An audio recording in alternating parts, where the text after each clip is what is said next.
invitation qui vraiment permet de commencer cet après-midi et ces 2 journées de réflexion commune de manière vraiment, c'est-à-dire positive, prophétique un petit peu. Hein. Vous avez parlé, bon, comme un scientifique, moi je ne comprenais pas tout, parce que je n'ai pas beaucoup de formation, mais vous avez parlé comme un homme de foi, et c'est vrai que c'est émouvant de voir un monsieur qui est un grand savant, voilà, avoir le courage d'aller jusqu'au bout de ce qu'il pense et de ce qu'il croit devant tout le monde. Et je crois qu'il était très utile aussi, si vous permettez de dire, dans votre exposé, c'est que vous avez situé le travail que nous faisons ici dans cette période de renouveau. Et ça, c'est vraiment important pour nous de penser que nous ne sommes pas à la traîne de l'histoire, à la remorque d'une histoire qui se finit, mais que nous sommes peut-être plutôt les premiers d'une nouvelle période, une espèce de renaissance dans laquelle, justement, on pourrait avoir une synthèse comme celle que vous décrivez là. C'est vraiment très enthousiasmant pour tout le monde, et nous avons besoin d'enthousiasme à notre époque pour faire les choses. Et alors, monsieur le professeur, l'académicien Basara Nicolescu, vous allez nous parler de quelque chose de très intéressant, qui est cette question de, j'ai vu ça dans votre programme, là, apophatisme et connaissances scientifiques, et je pense que ça va vraiment nous faire avancer dans cette réflexion et cette méditation commune. Oui, le titre exact de ma communication, c'est Pensée scientifique, pensée apophatique et l'avenir de l'Europe. Bien évidemment, je dispose de 25 minutes, je ne peux pas faire ici ni de vulgarisation, ni d'explication, ni de texte, ni de détails. Ça sera plutôt, disons, axiomatique, des conclusions, comme un programme, l'esquisse d'un programme. Alors, je me permets donc dans une direction précise, qui me semble féconde pour le dialogue entre science et théologie. Alors, je me permets de vous faire part de quelques réflexions qui se trouvent pour l'instant dans un état d'ébauche et de questionnement. Il me semble important de préciser dès le début le lieu d'où je parle. Je m'exprime ici en tant que physicien quantique et chercheur transdisciplinaire. Je suis de religion chrétienne orthodoxe et ma vie est doublement attachée à la culture roumaine et à la culture française. La question de son identité est bien entendu cruciale pour l'Europe. L'identité passée est à multiples visages. L'héritage grec, romain, chrétien, la réforme, la Renaissance, les Lumières, le messianisme moderne, le nazisme, le communisme et la psychanalyse. Cette relation contradictoire entre unité et diversité d'identité est à la fois une richesse et un défi. Il y a, vous entendez bien derrière, parce qu'il me semble qu'il y a un écho là. Oui. Il y a un aspect souvent négligé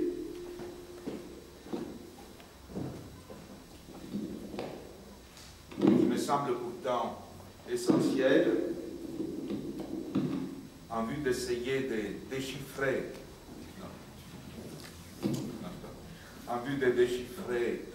l'identité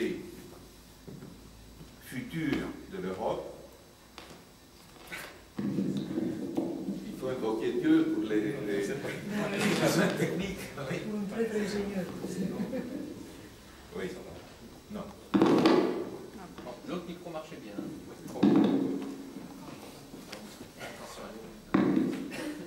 Alors, il y a, je disais, un aspect souvent négligé qui me semble pourtant essentiel en vue d'essayer de déchiffrer l'identité future de l'Europe. La naissance de la science moderne ici, en Europe, du temps des grands fondateurs, Galilée, Newton et Kepler.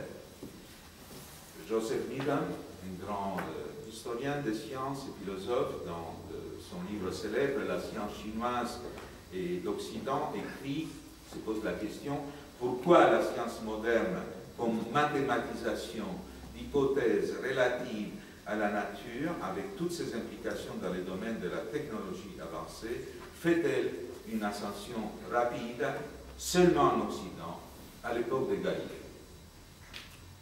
Fin de citation. L'étude, dans leur ressort les plus intimes, du mode de pensée, de l'imaginaire conduisant à une certaine vision du monde, du mode de pensée, bien sûr, mais de la technologie aussi, est indispensable pour une approche rigoureuse de cette question. L'environnement spirituel et culturel de l'Europe contenait en germe la science moderne. J'étais ainsi conduit à formuler en 1988 dans mon livre « La science, l'essence et l'évolution » essai sur Jacob Böhm, l'hypothèse de l'origine chrétienne de la science moderne. En fait, la modernité a commencé ici, en Europe, et on peut donner une date du commencement de la modernité, 1632, avec la publication du livre de Galilée, Dialogue sur les deux grands systèmes du monde. Selon mon analyse, les dogmes chrétiens de la Trinité et de l'incarnation qui imprégnaient l'environnement culturel et spirituel de l'époque de Galilée, unis à un développement technologique important, a permis la formulation de la méthodologie de la science moderne. Après la publication de mon livre, j'ai découvert une brève étude d'Alexandre Kojève intitulée précisément « L'origine chrétienne de la science moderne » et fondée sur l'étude du dogme de l'incarnation. Et pourtant, pour ceux qui connaissent un peu l'œuvre de Kojève, ils savent que Kojève ne pouvait pas être suspecté d'une trop grande sympathie pour la religion chrétienne. C'était marxiste et hegelien. La responsabilité de l'Europe est donc grande, car c'est elle qui a déclenché, pour les meilleurs et pour les pires, le développement mondial de la technoscience. Une autre idée que je voudrais évoquer est l'apparition insolite, au XXe siècle, d'une pensée apophatique au sein même de la science, tout d'abord grâce au théorème de Gödel. Le rêve ultime des mathématiques était son axiomatisation totale. Ce rêve, exprimé en 1900, d'ailleurs ici, à Paris, s'est avéré pure illusion. Le théorème de Gödel nous dit qu'un système d'axiomes suffisamment riche conduit inévitablement à des résultats soit indécidables, soit contradictoires. Sa portée a une importance considérable pour toute théorie moderne de la connaissance, car il ne concerne pas le seul domaine de l'arithmétique, il est dérivé, ce théorème, mais aussi de toute mathématique qui inclut l'arithmétique. Et ce théorème exprime un apophatisme mathématique et logique comme un écho de l'apophatisme religieux. Ces faits quelque peu étonnants ne constituent pas un phénomène singulier, confiné à la logique mathématique. La mécanique quantique elle-même engendre, pour son interprétation, ce qu'on peut appeler un apophatisme quantique. L'impact majeur culturel de la révolution quantique est certainement la remise en cause du dogme philosophique contemporain de l'existence d'un seul niveau de réalité. Dieu n'a plus de place, personne n'a plus de place que l'homme et l'homme en tant que machine, bien sûr. Alors, donnons au mot réalité son sens à la fois pragmatique et ontologique. Nous entendons par réalité tout d'abord ce qui résiste. Ce qui résiste à nos expériences, à nos représentations, à nos descriptions, à nos images, à nos formalisations mathématiques. Il faut donner aussi une dimension ontologique à la notion de la réalité dans la mesure où la nature participe de l'être du monde. Nous attendons par niveau de réalité un ensemble de systèmes invariants à l'action des nombres de lois générales. Par exemple, les entités quantiques soumises aux lois quantiques, lesquelles sont en rupture radicale avec les lois du monde macrophysique.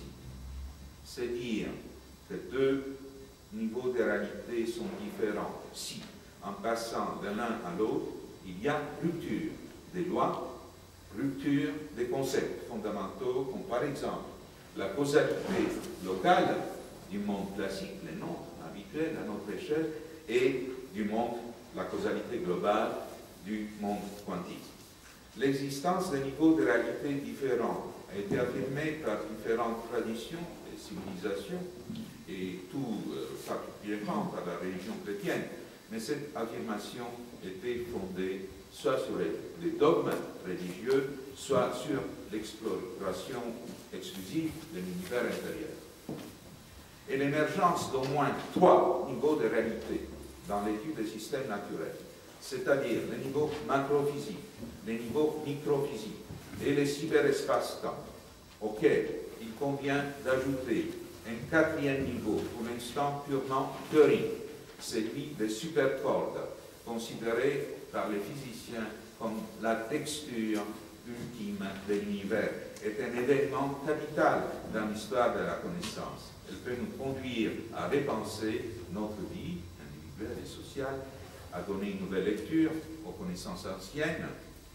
Excusez-moi de placer la religion parmi les connaissances anciennes, et explorer autrement la connaissance de nous-mêmes ici et maintenant. L'unité reliant tous les niveaux de réalité, si elle existe, doit être nécessairement une unité ouverte. C'est ainsi que nous comprenons aujourd'hui l'ancien principe d'interdépendance universelle. En fait, une vaste autoconsistance semble régir l'évolution de l'univers de l'infiniment petit à l'infiniment grand, de l'infiniment bref à l'infiniment long. Il y a certes une cohérence de l'ensemble des niveaux de réalité, c'est un fait scientifique, mais cette cohérence est orientée. Une flèche est associée à toute transmission de l'information d'un niveau à un autre. Pour qu'il y ait unité ouverte, il faut considérer que l'ensemble des niveaux de réalité se prolonge par une zone de non-résistance à nos expériences, représentations, descriptions, images ou formalisation mathématique. On interroge, on pose certaines questions, il n'y a aucune réponse. Et la non-résistance de cette zone de transparence absolue est due tout simplement, si on réfléchit un tout petit peu, on n'a pas besoin de grandes philosophies pour ça, aux limitations de notre corps et de nos organes de sens, cerveau inclus, quels que soient les instruments de mesure qui prolongent ces organes de sens. Et la zone de non-résistance joue le rôle des tiers secrètement inclus, qui permet l'unification dans leurs différences du sujet et de l'objet. Elle permet et demande l'interaction entre le sujet et l'objet. La zone de transparence correspond au sacré, c'est-à-dire, définition, à ce qui ne se soumet à aucune rationalisation. Le sacré est rationnel, mais il n'est pas rationalisable. Il convient de se rappeler ici la distinction importante faite par Edgar Morin entre ce qui est rationnel et ce qui est rationalisation. Le sacré ne s'oppose pas à la raison dans la mesure où il assure l'harmonie entre le sujet et l'objet. Le sacré fait partie intégrante de la nouvelle rationalité. Le sacré apparaît même comme source ultime d'information. Le sacré est ce qui relie, c'est une des exceptions, qui n'est pas parmi même l'attribut d'une religion ou d'une autre. Je cite ici le grand historien de religion d'origine roumaine, Mircea Eliade. Je cite, le sacré n'implique pas la croyance en Dieu, en des dieux ou des esprits, c'est l'expérience d'une réalité et la source de la conscience d'exister dans le monde. Fin de citation. Les sacrés étant tout d'abord une expérience qui se traduit par un sentiment, celui de la présence. Présence de quoi? De nous. C'est quoi de nous ensemble? Nous. De ce qui relie les êtres et les choses. Et par conséquent, il induit dans les tréfonds de l'être humain le respect absolu des altérités unies par la vie commune sur une seule et même terre. Le sacré, en tant qu'expérience d'un réel irréductible, est effectivement l'élément essentiel dans la structure de la conscience et non pas un simple stade dans l'histoire de la conscience. Ces postulats de Mircea Eliade trouvent aujourd'hui sa confirmation dans les résultats des sciences cognitives. C'est précisément ce nouveau rapport entre sujet et objet qui pourrait permettre à long terme une conversion humaniste de la technoscience. La traversée des niveaux de réalité peut s'opérer grâce à une nouvelle logique, une logique quantique, celle du tiers inclus, qui nous dit qu'il existe un troisième terme, T majuscule, du tiers, qui est à la fois A, une chose, et non A, son contraire. Ce tiers inclus est inscrit au cœur même de la physique quantique par les postulats fondamentaux des superpositions des états quantiques, ce qui est couvert dans ces mots un peu argotiques des physiciens quantiques, principe de superposition. Certains d'entre vous ont peut-être lu le paradoxe, par exemple, du chat de Schrödinger, qui veut dire que le chat est vivant et mort à la fois. C'est comme ça que ça se passe dans les mondes quantiques, c'est une superposition des états, et ces superpositions demandent une nouvelle logique. Ça a été vu des années 30. C'est une chose très ancienne, à vrai dire, mais comme ces choses-là ne sont pas enseignées dans les écoles et dans les universités, on découvre comme si c'était une chose nouvelle. Alors, si l'on reste à un seul niveau de réalité, toute manifestation apparaît comme une lutte entre deux éléments contradictoires. Par exemple, onde A, corpuscule non A. Le troisième dynamisme, celui de l'état T, s'exerce à un autre niveau de réalité où ce qui apparaît comme désuni, onde ou corpuscule, est en fait uni, pointon, et ce qui apparaît comme contradictoire est perçu comme non contradictoire. Donc rationnel. La logique du tiers inclus est une logique de la complexité, et même peut-être sa logique privilégiée, dans la mesure où elle permet de traverser d'une manière cohérente les différents domaines de la connaissance. En fait, la connaissance scientifique est un état de dialogue avec la tradition patristique, et en particulier avec l'enseignement du pseudo-Denis, de Grégoire de Nice, car elle représente une tentative de mise en dialogue entre la connaissance cataphatique et la connaissance apophatique. La connaissance scientifique, bien entendu, est de type cataphatique, de l'affirmation, mais elle arrive à la frontière de la pensée apophatique. Il est important de rappeler ici la distinction faite par le grand théologien roumain Dumitru Stăniloae dans son livre « Le vécu de Dieu en orthodoxie » entre la tradition patristique orientale et la via negativa de la théologie occidentale. Pour la première, la tradition orientale, la théologie apophatique est une expérience directe et non pas une négation discursive. En fait, il y a deux types d'apophatisme religieux, celui qui est expérimentable mais non rationalisable, et celui qui est à la fois non rationalisable et non expérimentable. La pensée apophatique scientifique est expérimentable et rationalisable. Donc il y a trois types, schématiquement, trois types d'apophatisme qui se retrouvent dans la connaissance transdisciplinaire. La notion même de niveau se retrouve dans l'iconographie chrétienne, l'échelle de Jacob par exemple, aussi dans l'enseignement de Grégoire de Nazianze. L'expérience apophatique procède chez Grégoire de Nazianze par degré, par niveau. Quant à la considération des couples, des contradictoires mutuellement exclusifs, que j'ai cité à propos du tiers inclus, elle est très courante, à vrai dire, pour ceux qui veulent lire aujourd'hui les textes de Grégoire de Nice, du pseudo-Denis, de Grégoire Palamas. Par exemple, dans les livres Les noms divins du pseudo-Denis, il est clair que l'expérience apophatique unifie sans cesse les contradictoires tout en les dépassant.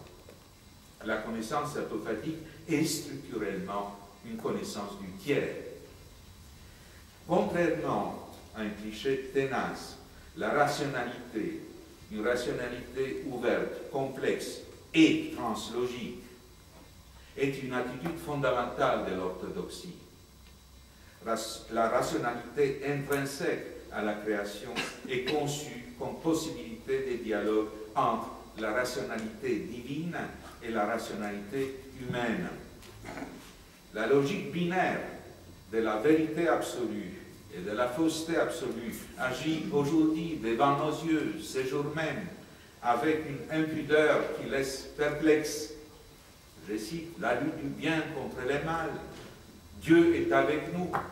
Autant de slogans qui font frémir d'approbation les foules et culminent dans cette incroyable affirmation qui reprend, sans le savoir, un slogan léniniste bien connu, je cite, qui n'est pas avec nous et contre nous.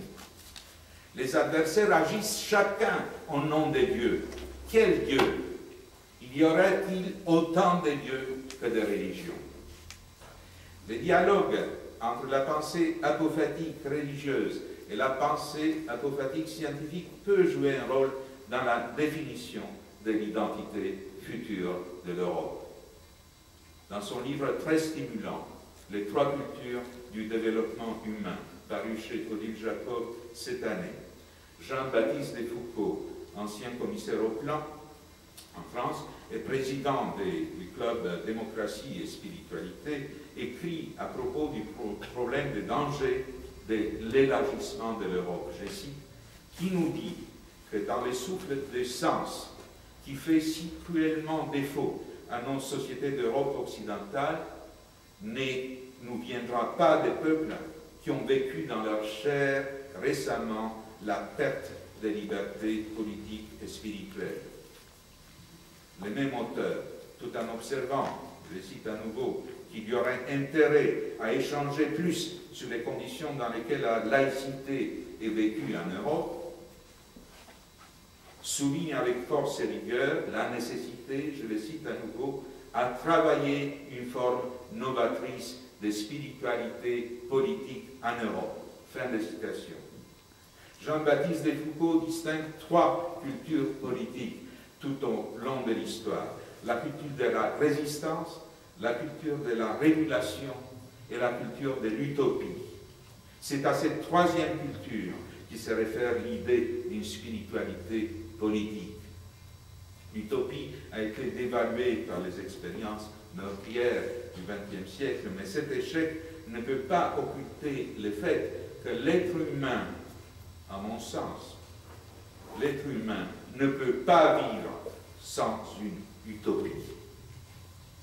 Dès par son passé et sa foisonnante identité, l'Europe peut, je crois, être porteuse du projet transculturel et transreligieux, que j'ai skissé comme ça en quelques mots dans mon exposé, indispensable à une mondialisation à visage humain.